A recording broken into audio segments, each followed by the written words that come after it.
اعوذ باللہ من الشیطان الرجیم بسم اللہ الرحمن الرحیم۔ دوستو السلام علیکم۔ ہمارا قرآن مجید کے درس کا سلسلہ جاری و ساری ہے۔ الحمدللہ 2005 میں لاہور میں ہم نے قرآن مرکز کا سنگ بنیاد رکھا۔ اس کا سنگ بنیاد میرے ماموں جان حضرت حکیم میاں محمد عنایت خان صاحب رحمۃ اللہ علیہ نے رکھا، اور اس ناچیز کے بڑے صاحبزادے پیرزادہ میاں محمد عمر عاصمی اس قرآن مرکز کے ڈائریکٹر ہیں، اور اللہ تعالیٰ کا میں لاکھ لاکھ شکر ادا کرتا ہوں کہ اللہ تعالیٰ نے مجھے اور میری اولاد کو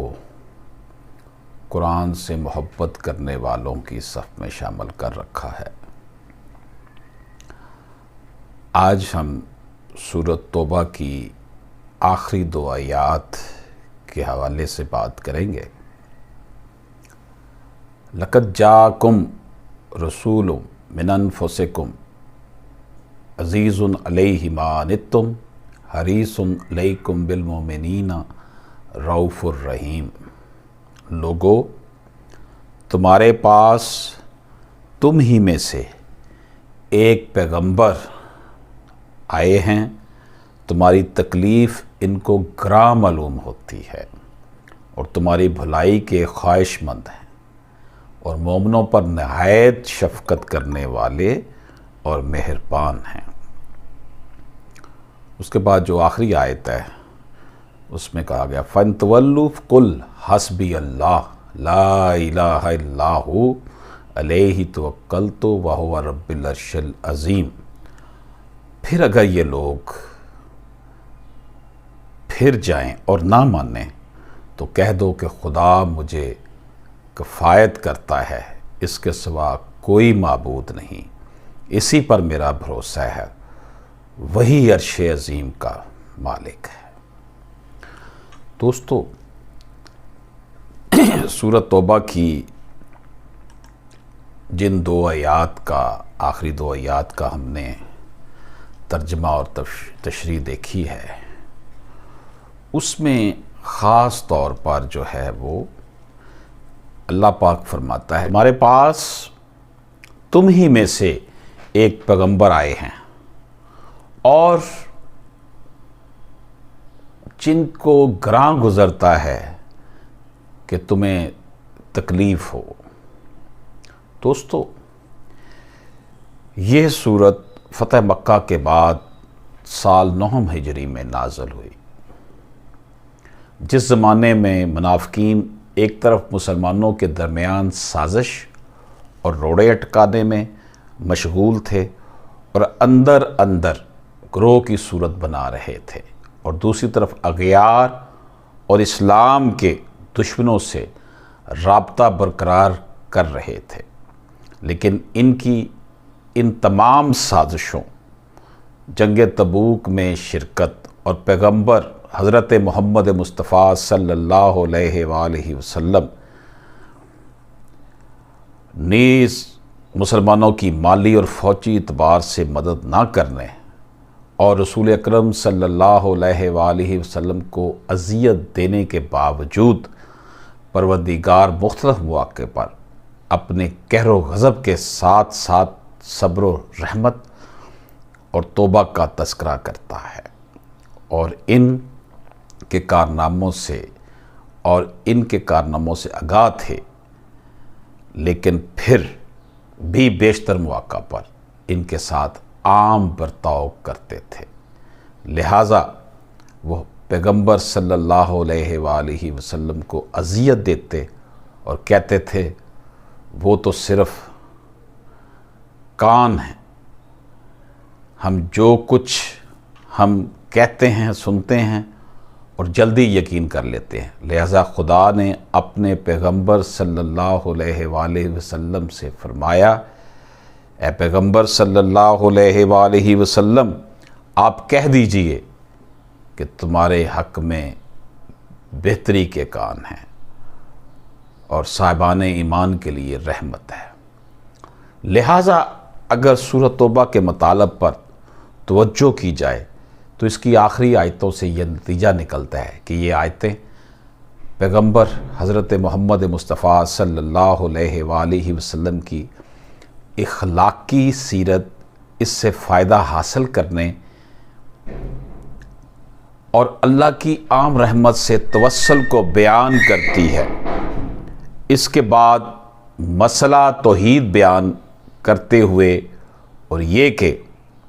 حتیٰ پیغمبر اکرم صلی اللہ علیہ وآلہ وسلم سے توسل بھی توحید کے سایہ میں قرار پاتا ہے۔ اگرچہ حضرت صلی اللہ علیہ وآلہ وسلم نیکیوں کا سرچشمہ اور خیر کے کان ہیں، لوگوں کی سختیاں اور رنج آپ صلی اللہ علیہ وآلہ وسلم پر گراں گزرتے ہیں اور مومنین کے لیے دلسوز و مہربان ہیں، لیکن اس حالت میں بھی مظہر الہی ہیں، یعنی کہ اللہ کے مظہر ہیں، اللہ کے جیسا کہ پیغمبر صلی اللہ علیہ وآلہ وسلم کے حوالے سے اللہ پاک نے فرمایا کہ وہ مظہر الہی ہیں، جیسا کہ پروردگار اپنے پیغمبر صلی اللہ علیہ وآلہ وسلم سے فرماتا ہے کہ اب اس کے بعد بھی اگر یہ لوگ منہ پھیر لیں، ایمان نہ لائیں اور آپ کی پیروی نہ کریں تو آپ بھی کہہ دیجئے کہ میرے لیے خدا کافی ہے، اس کے علاوہ کوئی خدا نہیں ہے، میرا اعتماد اسی پر ہے اور کوئی بھی مخلوق ذرا برابر خدا کے سامنے استقلال نہیں رکھتی ہے۔ وہ الہی تدبیر، سلطنت، عظمت اور قدرت کے بارے میں فرماتا ہے، وَهُوَ رَبُّ الْعَرْشِ الْعَظِيمِ، اور وہی عرش عظیم کا پروردگار ہے۔ یہاں کرسی کے بغیر عرش کا ذکر ہے، یہ کرسی کا رتبہ وہ مقام سے بلند و عظیم عرش کا ایک رتبہ ہے جو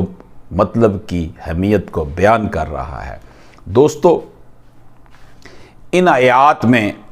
حضور پاک صلی اللہ علیہ وآلہ وسلم کے شان و کمالات بزرگی اور برتری بیان کیے ہیں۔ انمول خزانے میں یہ آیت بیان کی جاتی ہے اور یہ مسلمانوں کے لیے بہت بڑا انمول خزانہ ہے، اور کہا جاتا ہے کہ ان دو آیات میں وہ اسرار ہیں جو کہ یا تو اللہ پاک کو پتہ ہے یا نبی پاک صلی اللہ علیہ وآلہ وسلم کو پتہ ہے۔ جو مفسرین قرآن ہیں، بزرگان دین ہیں، ان کا کہنا ہے کہ ان آیات کو پڑھنے سے نبی پاک صلی اللہ علیہ وآلہ وسلم کا دیدار نصیب ہوگا، اور ان آیات کا ورد کرنے سے آپ کے ارد گرد حفاظت کا نظام طاقتور ہو جاتا ہے، یعنی کہ کوئی بھی انسان اسے پڑھتا ہے مسلمان تو اس کے گرد حفاظت کا جو ہے وہ انتظام بڑا طاقتور ہو جاتا ہے۔ ان آیتوں کو پڑھنے والوں کے لیے رزق کے دروازے کھل جاتے ہیں اور اللہ کی رحمتیں، برکتیں اس کے لیے جو ہے وہ کثیر ہو جاتی ہیں، اور اللہ پاک دین پر چلنا آسان بنا دیتا ہے۔ اللہ تو جس کے لیے چاہے آسان کر دے تو جس کے لیے چاہے مشکل کر دے۔ دوستو، اللہ تعالیٰ کے فضل و کرم سے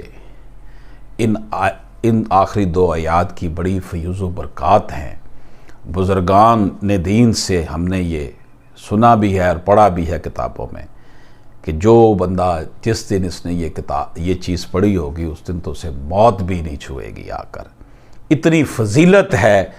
سورۃ توبہ کی ان آیات کی۔ تو یہ آیات جو ہیں قرآن مجید کے میں جو ان سورۃ توبہ میں ان آیات کا تذکرہ ہوا ہے، اصل میں قرآن مجید جو ہے نا یہ عمل کرنے والی چیز ہے۔ اس کو پڑھنے سے ضرور ثواب ملتا ہے، اس کا ورد کرنے سے رزق کشادہ بھی ہوتا ہے، اس کا ورد کرنے سے آپ کے جو دشمن ہیں وہ ناکام ہو جاتے ہیں، اور یہ جو آخری 2 آیات ہیں اس کا ورد کرنے سے آپ پر کسی قسم کا کوئی جادو جو ہے ٹونا وہ اثر نہیں کرتا۔ لیکن دوستو، قرآن مجید تو عمل کرنے والی چیز ہے، یہ تو کوڈ آف لائف ہے، اس کو تو ہم نے اپنی زندگیوں میں پوری طرح اس پر عمل پیرا ہونا ہے، تبھی یہ ہمارے لیے جو ہے نا اس کا فائدہ ہو سکتا ہے۔ اس کی تلاوت کرنے، اس کا ورد کرنے سے بہت ہمیں جو ہے ثواب ملتا ہے، لیکن سب سے بڑھ کر یہ کہ جب ہم اس قرآن مجید کو اپنی زندگیوں میں اس کو اپلائی کریں گے، اور پھر اس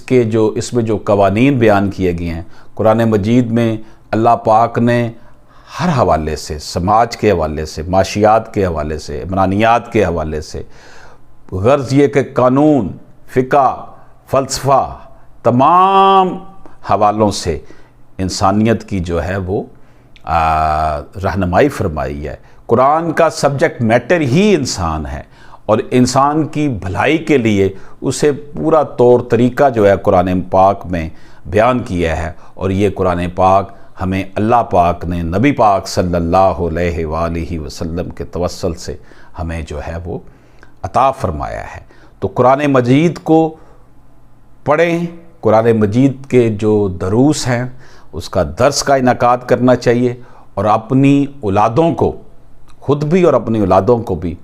قرآن کی طرف بلانا چاہیے۔ حضرت اقبال نے کہا تھا کہ قرآن میں ہو غوطہ زن اے مرد مسلمان، اللہ پاک جو ہے ہم سب کا حامی و ناصر ہو۔ خدا حافظ۔